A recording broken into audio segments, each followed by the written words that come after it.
경기도지사 예비후보 김영선입니다. 반갑습니다. 오늘은 일자리 정책에 대한 정책 발표를 하겠습니다. 신뉴딜 정책으로 청년 여성의 실업의 눈물을 닦아드리겠습니다. 존경하는 1250만 경기도민 여러분, 계속되는 경기의 장기 불황으로 고용의 찬바람이 불고 있습니다. 청년 고용률이 사상 최악인 40% 미만으로 떨어지고 실업률은 매년 증가해 8% 시대로 국가 평균의 3배가 넘는 고공행진 중에 있습니다. 여성의 실업률은 OECD 국가 중에서 꼴찌 수준입니다. 특히 30대 여성 고용률은 우리나라 53.6%, OECD 평균 64.4%로 10% 이상의 격차가 있는 것입니다. 청년 실업은 미래의 번영을 위협하고 일자리를 갖지 못한 젊은이들을 자들케 하고 오랜 기간 동안 학교에 머물게 하여 그들의 역량을 잃게 합니다. 특히 청년들은 결혼 정년기에 있어 취업과 결혼 비용에 관한 스트레스로 말미암아 이들의 실업은 분노로 연결됩니다. 조국이 우리에게 해준 것이 무엇이냐고 묻고 있습니다. 여성의 삶도 고단하고 팍팍하기만 합니다. 고용시장에서 여성차별, 육아부담에 하루하루가 녹록하지 않은 인생을 살아가고 있습니다. 오늘날 이 땅에서 청년으로 살고 여성으로 태어난 것이 새로운 시대가 되었습니다. 지금 이 시간에도 경기도 청년과 여성은 취직을 위해 얼어붙은 벤치에 앉아 언손을 녹여가며 10장, 20장의 이력서를 쓰고 있습니다. 정치인의 한 사람으로 눈물이 핑 돕니다. 그래서 저 김영선은 청년 여성 실업은 반드시 해결하여 청년 여성의 눈물을 닦아주고자 경기도지사가 되기로 결심하였습니다. 경기도의 청년 여성 한 사람 한 사람이 건강하게 사회에 진출하여 행복한 미래를 열도록 만드는 것이 제가 꿈꾸는 준비된 민생 경기도지사입니다. 청년 여성이 꿈꾸는 미래를 만들기 위해 저 김영선은 청년 여성의 실업 문제 해소를 최우선 가치로 두고 모든 가능한 정책 수단을 동원하고자 합니다. 존경하고 사랑하는 경기도민 여러분, 지금 세계 경제는 1929년 대공황 이후 최대의 위기를 맞고 있습니다. 에너지, 자동차와 철도, 통신 등 과거 거대 산업의 기술 혁신에서 나오는 과실이 모두 소진되고 있습니다. 소득의 장기간 양극화, 평균 소득의 정책, 새로운 창조 산업에 의한 일자리가 생성되지 않습니다. 한국의 경우에도 저성장과 청년 실업, 저출산, 양극화와 세대 간의 갈등, 고령화와 복지, 남북 문제와 국방, 에너지 자원 확보와 식량 문제, FTA와 국제 간 특허 분쟁 등으로 보존하고 있는 것입니다. 이런 문제에 관해서 제대로 된 인식과 대안과 실천 능력이 있는 사람이 국민과 경기도민의 심판을 받아야 한다고 생각을 합니다. 이러한 구조적 문제를 해결하기 위해서는 제조업과 서비스업의 IT 기술을 접목시키는 스마트 혁명이 필요합니다. 최근에 빅데이터 산업, 클라우딩 컴퓨터, 3D 프린팅 기술과 핸드폰, 자동차, 가전제품, 한류의 만남 등을 융복합한 스마트 혁명입니다. 이러한 스마트 혁명을 오바마는 제3차 산업혁명이라 선언하고 모든 국가적 역량을 동원하고 있습니다. 스마트 혁명은 인터넷 기술을 에너지, 문화, 의료 등과 결합시켜서 수십만 개의 사업체와 수억 개의 일자리를 창출한다고 합니다. 그러나 이런 문제는 고도의 기술과 산업의 시스템과 경제와 금융을 이해하는 사람만이 제대로 설계를 하고 설계에 따라 실천할 수 있습니다. 이에 따라 우선적으로 경기도를 8대 권역으로 나누어 권역별로 정보통신, IT, 바이오, BT, 나노, NT, 컨텐츠, CT, 로봇, RT, 환경, NT 등 6T 첨단 산업을 특화시키고 인터넷 기술을 접목시키는 등 스마트 혁명을 통해 일자리를 창출할 것입니다. 그리고 제조업의 자동화에 따른 일자리 감소를 만회하기 위해 서비스업을 차세대 일자리 창출의 동력으로 육성하겠습니다. 서비스업, 보건의료, 교육, 금융, 소프트웨어, 관광 등 5대 서비스 산업을 적극 육성하여 양질의 일자리를 창출하겠습니다. 또한 소상공인 지원국을 신설하겠습니다. 1천억 원의 소상공인 창업펀드 조성을 통하여 경기도를 창업 메카로 육성해 나가겠습니다. 사랑하는 경기도민 여러분, 경기도는 한강의 기적을 이끌어온 대한민국 제조업의 견인차입니다. 그럼에도 불구하고 최근 기업가 정신의 저하와 내수 침체로 활력이 떨어지고 일자리 창출도 어려워지고 있습니다. 그 이유는 일자리의 90%를 차지하는 중소기업의 내수 의존도가 86%에 이르고 자체 R&D 개발 역량이 저하되고 있어 더 이상 독자적인 성장이 어려운 실정이기 때문입니다. 이에 따라 우선적으로 저 김영선은 중소기업을 수출기업화하고 R&D 역량을 개발하는 데 있어서 수출과 R&D 개발 역량이 강한 글로벌 대기업과 중소기업 간의 상생협력 체제 구축의 정책과 재원을 투입하고자 합니다. 그리고 그 지역의 중소기업과 소상공인을 이 시스템에 연결시키고자 합니다. 둘째, 중소기업과 청년 여성 간의 일자리 미스매치를 근원적으로 해소하고자 합니다. 최근 대졸 구직자 66%가 대기업과 공공기관에 취업하기를 원하는데 실제로 취업 인력은 10%에 불과합니다. 전국의 실업자 중 노동 수요 부족에 의한 실업은 52.7%이며 47.3%는 일자리 미스매치에 의한 실업 약 50%입니다. 일자리 미스매치의 원인으로 임금, 근로조건 등 보상의 불일치, 숙련도, 직장, 주거 불일치, 정보 부족 등이 지적되고 있습니다. 고학력 인력들이 높은 임금과 고용 안정이 보장되는 제한된 일자리만을 선호하여 대기 실업이 높은 것입니다. 따라서 중소기업을 강소기업으로 키워 청년과 여성이 미래를 걸 수 있도록 중소기업을 강소기업으로 키우는 정책을 추진하고자 합니다. 이를 위해 실리콘밸리처럼 공정한 경쟁과 기술 개발을 생산에 접목시키는 기술 상업화 정책을 적극적으로 추진하고자 합니다. 한편 청년 여성층이 외면하는 산업단지를 일하기 좋은 산업단지로 육성하겠습니다. 최근 일자리의 최대 클러스터인 바늘실화공단의 노후된 산업단지에 청년 여성 인력들이 취직을 외면하고 있습니다. 이를 해소하기 위해서 일하기 좋은 산업단지 정책을 추진하겠습니다.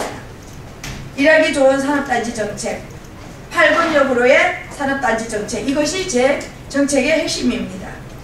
낙후된 산업단지에 통근용 버스를 대폭 확대할 것입니다. 산업단지 기업의 99%가 중소기업이고 근로자 대부분이 서민인점을 고려하여 통근용 버스의 재정 투입이 기묘합니다. 공동 통근버스 한 개 노선에 연간 4 내지 5억 원이 필요합니다. 통근용 버스가 전국 산업단지에 운행될 수 있도록 제도적 뒷받침이 필요하며 연간 50억에서 70억 원의 재정 투입이 필요합니다. 기존의 생산시설 중심의 산업단지에 문화, 보육, 여가, 쇼핑, 예술 등 다양한 시설을 융합시켜서 파주 출판문화단지, 구로 디지털단지처럼 일하기 좋은 산업단지를 만들겠습니다. 셋째, 이런 모든 것들을 어떻게 구현할 수 있느냐? 결국에는 학교와 지역과 산업 시스템이 융복합되어야 됩니다. 그러기 위해서 1사 1학교 1타운 운동을 추진하여 청소년에게 일자리를 제공하고 교육 지원 및 사회공헌 활동을 교류할 수 있도록 하겠습니다. 산학협동을 통한 수요 적합형 인재 양성을 지원할 것입니다. 이를 위해 산업 수요, 기업의 요구를 적시에 체계적으로 반영할 수 있는 교육 프로그램 및 커리큘럼의 개발, 계약형 학과의 시설 등을 적극적으로 지원하고자 합니다.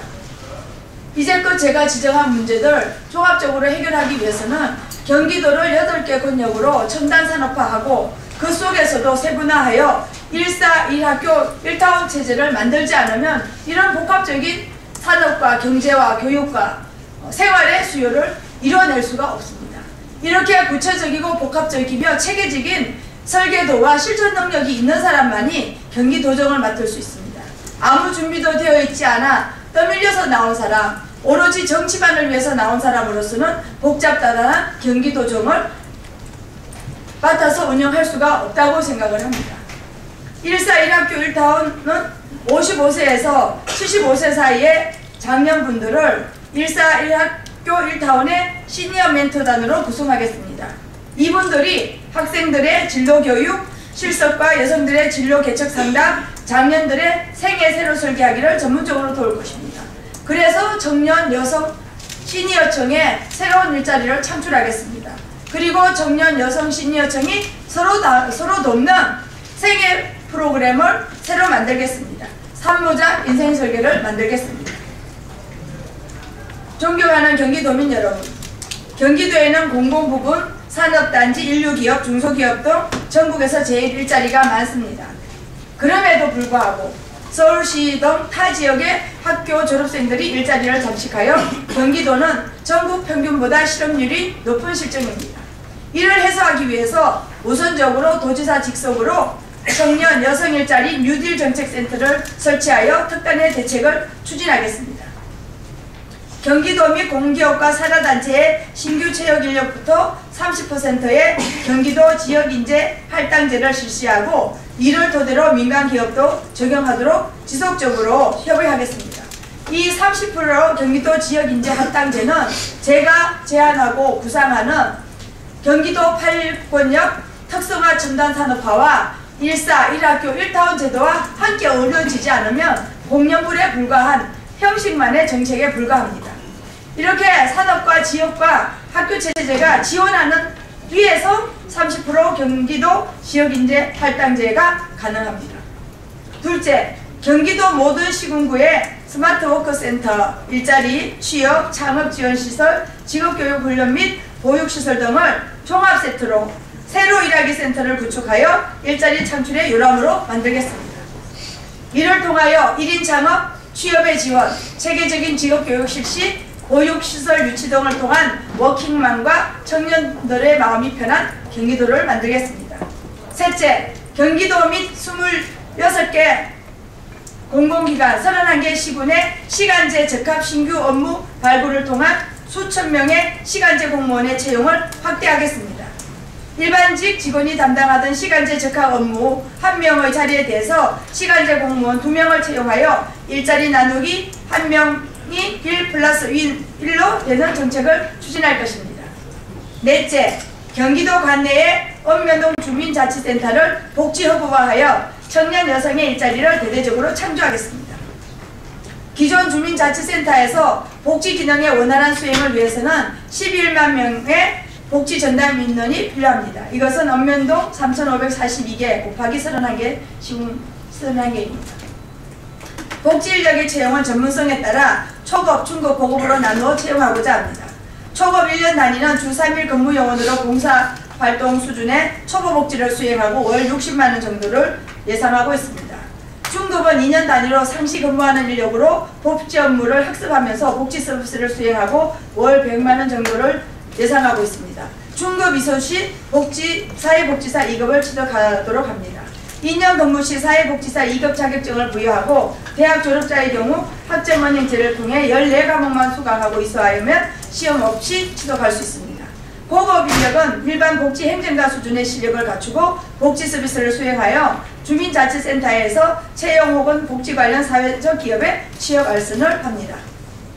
복지인력 채용에 있어서 여성 50%, 시니어 장년 50% 할당제를 실시하겠습니다. 저출산 고령화 시대에 대비하여 주민자치센터를 복지사관학교 역할을 수행하게 하여 복지 전문가를 체계적으로 양성하겠습니다. 사랑하는 경기도민 여러분, 저 김영선은 대학생들의 경제적 어려움을 들어주고 공부에 전념시키기 위해 대한민국 최초로 반값등록금을 개발했습니다.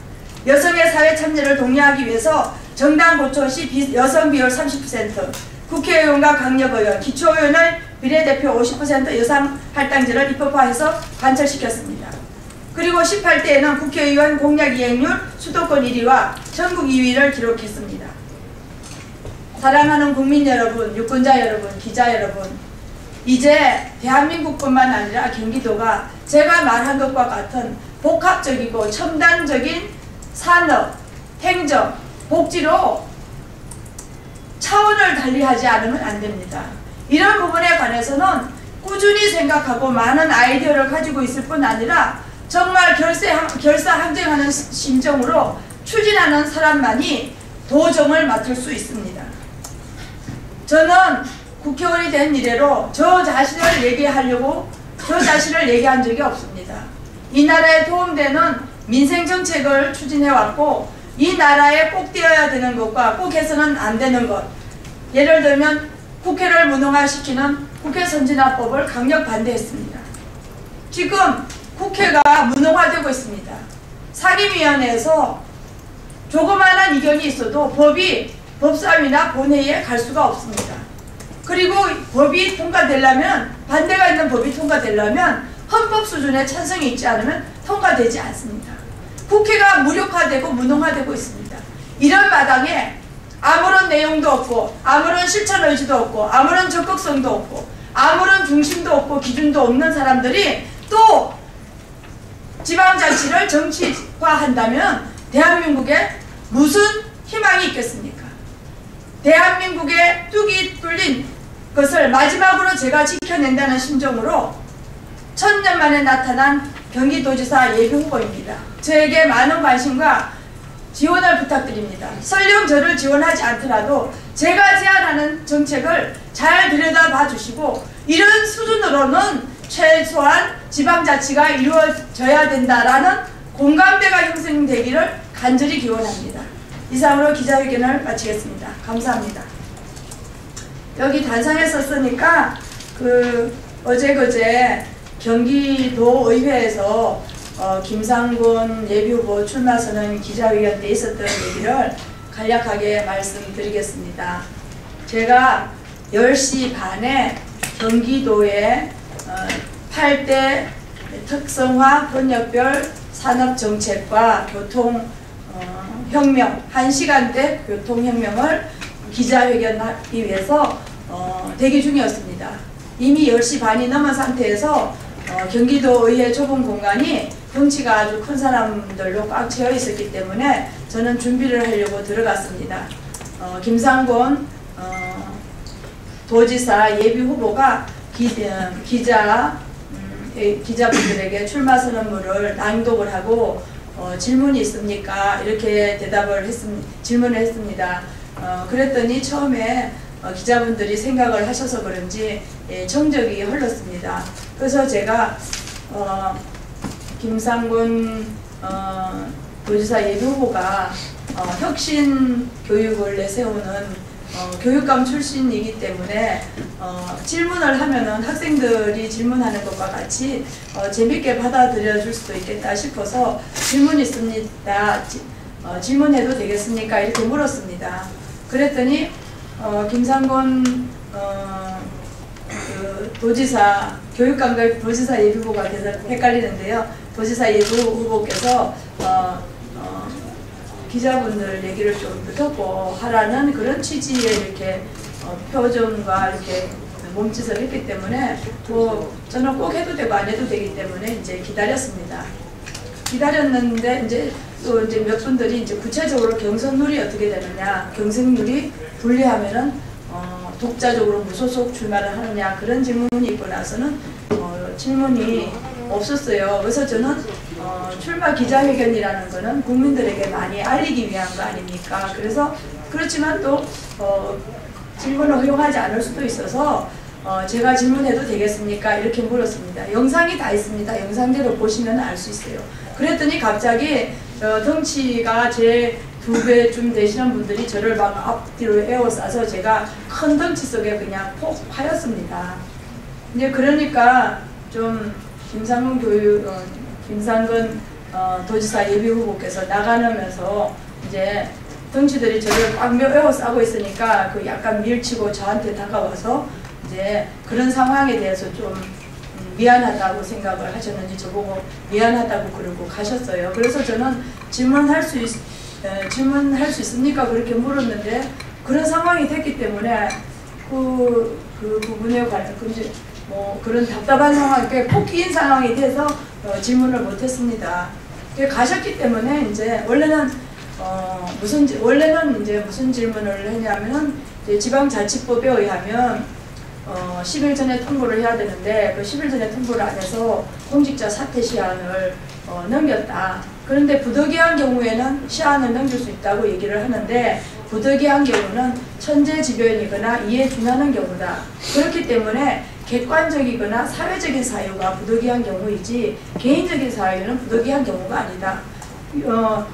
위법을 하시는 분들이 다 개인적인 사정이 있어서 불가피하게 위법을 하게 되는데 개인적인 사정을 부득이한 경우라고 해석을 하게 되면 이 세상에는 위법이라는 건 있을 수 없고 법의 준수라는 걸 요구할 수가 없기 때문에 법치주의 자체를 부정하는 결과가 된다. 그렇기 때문에 이것은 경기도지사 후보로서의 자격을 갖지 못하는 거 아니냐 그 질문을 하려고 했습니다. 근데 이제 가셨고 저번 이제 기자회견장에서 제 기자회견이 끝났기 때문에 하기 전에 이제 기자회견 하기 전에 왜 교육위원들을 배석을 시켰더라고요. 도지사 출마 선언을 하면서. 그렇다면은 결국에는 그동안 김상곤 교육감이 교육을 한 거는 정치를 하기 위한 사전적인 준비거나 정치의 장을 교육의 장을 정치화한 거 아니냐 그거를 하나 물었고요. 두 번째로는 이제 무상급식을 긍정적으로 내세우는데 무상급식을 해서 학교가 급식소는 되었지만 방과후 학교라든지 특기 교육이라든지 실습 교육이라든지 원어민 교육이라든지 이게 다 없어졌다고 한다. 그러면 급식은 실현되고 교육은 사라진 거 아니냐. 그 다음에 세 번째로는 혁신학교를 하신 걸 또 공적으로 내세우는데 일부 학교의 하드웨어는 굉장히 보강이 되었지만 교육의 질은 높아지지 않았다고 합니다. 그리고 혁신학교로 지정되지 못한 대다수 학교는 칠판도 못 깔고 화장실도 못 깔고 교육교재도 없고 수업 지원도 제대로 안 된다고 해서 불만이 많은데 그러면 경기도정도 일부 자기 뜻에 맞는 사람들만 특별 지원하고 대다수의 도정은 방임하는 결과가 되지 않겠느냐 그런 말씀을 드렸고 그 다음에 이제 네 번째로는 그 지금 하신 그때 출마 기자회견 때 하시는 말씀이 버스 공영제를 해서 모든 버스 요금을 무료로 하겠다. 그러니까 주택 공급도 하고 중소상인과 소상공인도 지원을 하겠다. 그러면서 이제 그 비정규직을 이제 수준을 높은 정규직으로 그러니까 수준 높은 게 한다. 그러니까 정규직으로 한다. 그런 취지로 얘기를 하시면서 또 그 학교 인권, 학생 인권 조례처럼 생활 근로자 조례를 만든다고 그러셔요. 근데 내가 보기에 이게 다 돈 쓰자는 거고 또 상충되는 거예요. 그러니까 경기도 재정에 관한 이해도 없으면서 경기도지사를 하려는 거 아니냐. 그리고 이제 그 혁신학교를 하셔서 이렇게 자유롭고 창의로운 교육을 하셨다는 분이 그 질문하겠다는 거 하나도 안 받아주시면 혁신이라는 건 남들으라고 하는 소리고 또 주입식 자기 일방적인 얘기를 하는 거를 혁신으로 하지 않은 거 아니냐 이런 좀 그 기자회견을 보고 느낀 질문들을 하면서 이런 점에 대해서 대답을 해달라 이렇게 얘기를 하고 나왔습니다. 그래서 제가 기자회견 할 때는 그분들이 다가고 없었고요. 저는 좀 오히려 제가 이렇게 막 문제 제기를 한 게 아니라 질문이 있습니다. 질문해도 될까요? 이렇게 한 거거든요. 근데 굉장히 덩치 큰 사람들을 모시고 기자회견을 하는 것도 의외였고 가볍게 질문한 거에 대해서 의사를 안 받겠다든지 따로 얘기하자든지 이러셨으면 되는데 좀 의외였다. 그렇지만 그런 문제를 막 야기한 게 김상곤 도지사 예비후보는 아니셨고요. 그 옆에 있는 분이셨어요. 근데 좀 저는 약간은 좀 했다 이렇게 말씀을 드리고 그래서 저는 이제 기자회견장에 여기처럼 많은 기자분들이 계셔서 질문한 것도 아니고 또 함직한 질문을 해볼 수 있지 않을까 물어본 거였는데 그런 소동이 났습니다. 네. 혹시 제가 일자리 정책 발표한 거나 또 지금 간단하게 설명한 거에 대해서 질문이 계시면 제가 간단하게 대답해 드리겠습니다.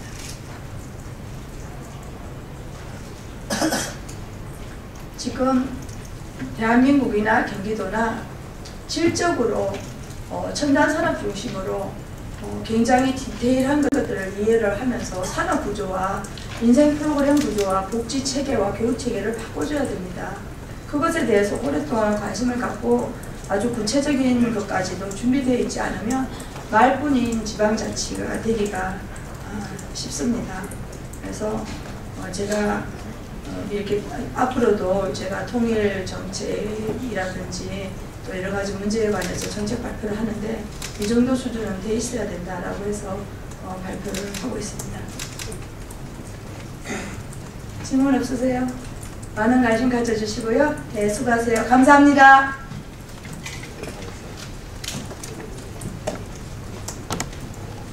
자, 감사합니다.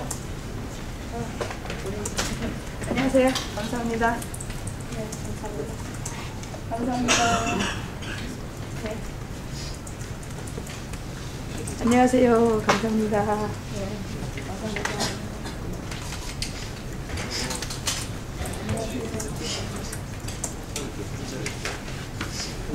안녕하세요. 감사합니다.